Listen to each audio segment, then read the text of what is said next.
આગળ જોઈએ તો બેન જોન્સનનું જે every man in his humour profess to sport with human follies not with the crimes, કે એ છે તમને બતાડશે એવરી મેન ઇન હિઝ હ્યુમરમાં બેન જોન્સને કે પ્રોફેસરને કીધું છે કે to the sport with human follies, કે જે માણસની અંદર ખામીઓ હોય એ છે ખામીઓ છે, નોટ વિથ ક્રાઇમ્સ, કે એની અંદર કોઈ ગુનાહિત પ્રવૃત્તિ નથી, કે એ છે એની અંદર જે ખામીઓ હોય ઘણા માણસની અંદર તો એ ખામી હોઈ શકે.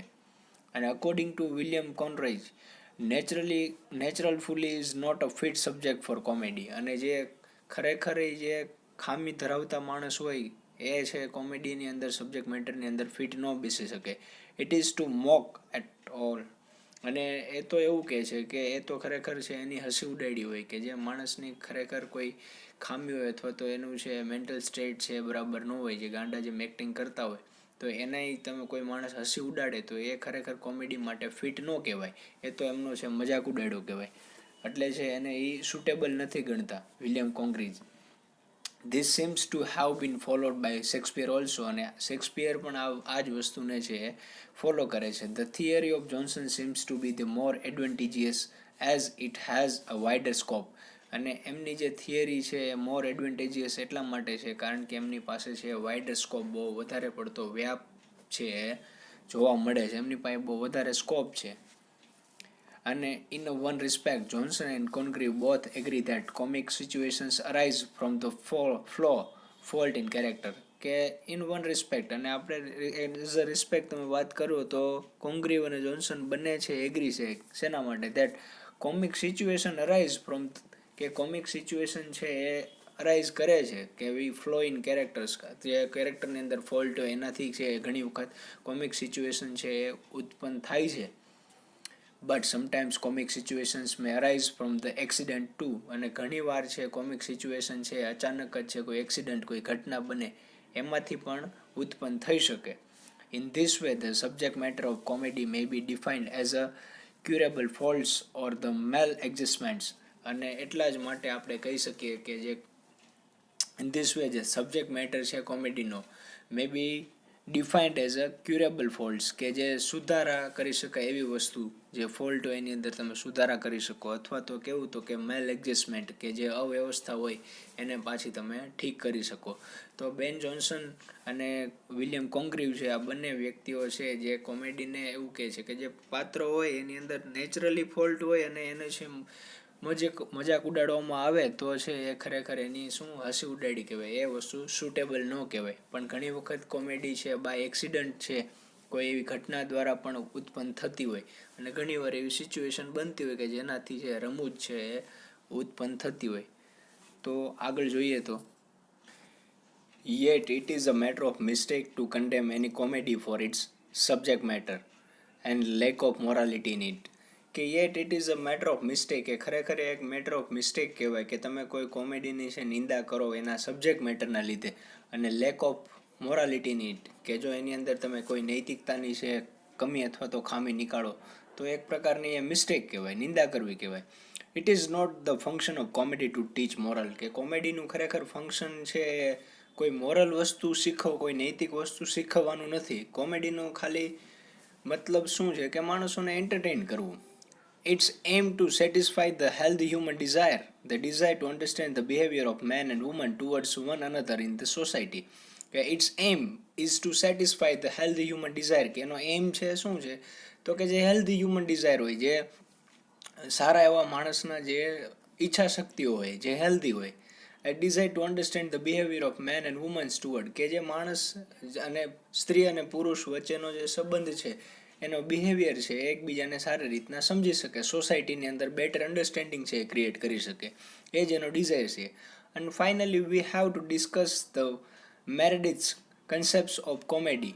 He says about the subject, comedy depicts man and woman in society.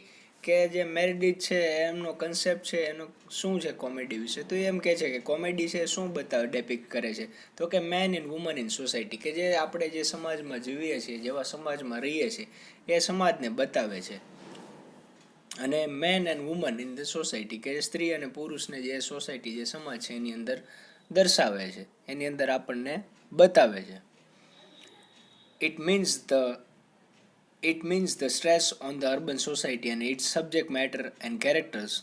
But Shakespeare's comedy deals with the woods and wilds, yet they have the finest example of characters like the bottom and the Titania.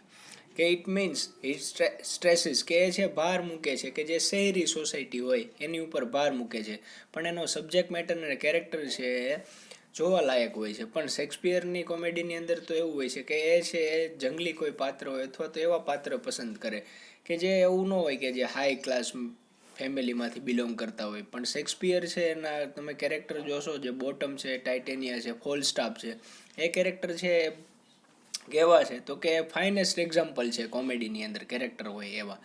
Even Ben Jonson expose the fashions and the habits of people of his society through countryside and the urban characters. કે even Ben Jonson, કે તમે બેન જોન્સનને વાંચશો કે એના જે comedy છે એને તમે વાંચશું આપણે તો એક્સપોઝ ઇઝ ધ ફેશન. તો એની અંદર શું એક્સપોઝ કરે છે કે જે ફેશન્સ બતાવી છે, જે માણસોની આદત હોય એ બતાવી છે ઓફ હિઝ સોસાયટી, અને એ સમયની સોસાયટીની અંદર હોય એ.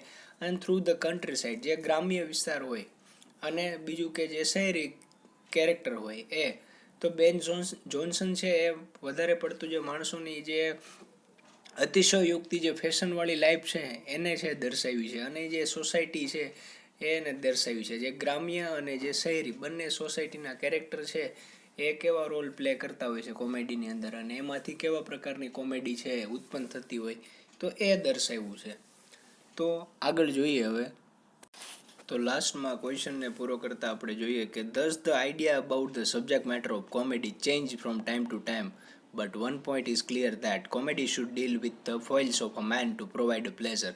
કે thus the idea about the subject matter, કે જે સબ્જેક્ટ મેટરનો આઈડિયા છે કોમેડીનો એ ટાઈમ ટુ ટાઈમ છે બદલાતો રહેશે, પણ એનો પોઈન્ટ છે એ ક્લિયર જ છે કે શું that comedy should deal with the follies of mens, કે જે માણસની અંદર જે ખામીઓ હોય, જે માણસની અંદર જે મજાક ઉડાડે એવો સ્વભાવ હોય એ છે શું એના લીધે માણસોને છે પ્લેઝર મળવું જોઈએ, એ છે એના લીધે માણસોને છે આનંદ મળવો જોઈએ. તો કોમેડીનો મુખ્ય જે મતલબ છે એ જ સરીને આવે છે.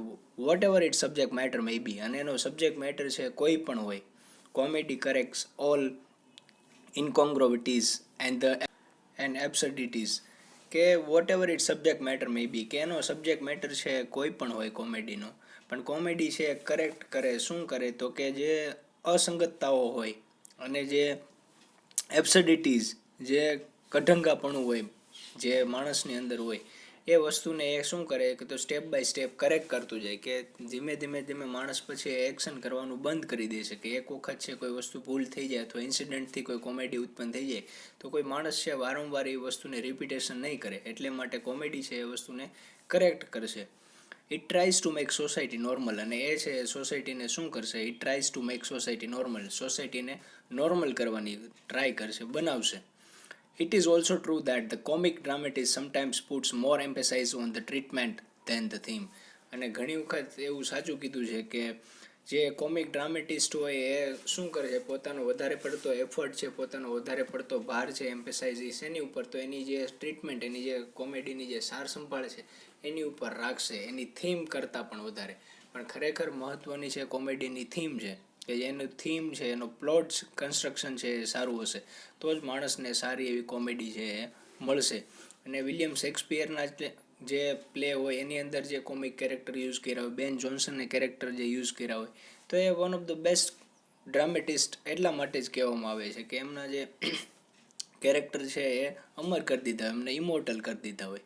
તો અહીંયા જે આપણે કોમેડીને લગતો જે યુનિટ 1 હતો એને કોમેડી ફોર્મ છે એને આપણે પૂરું કરશું. હવે જે યુનિટ 2 છે એ આપણે જોશું નેક્સ્ટ લેક્ચરમાં.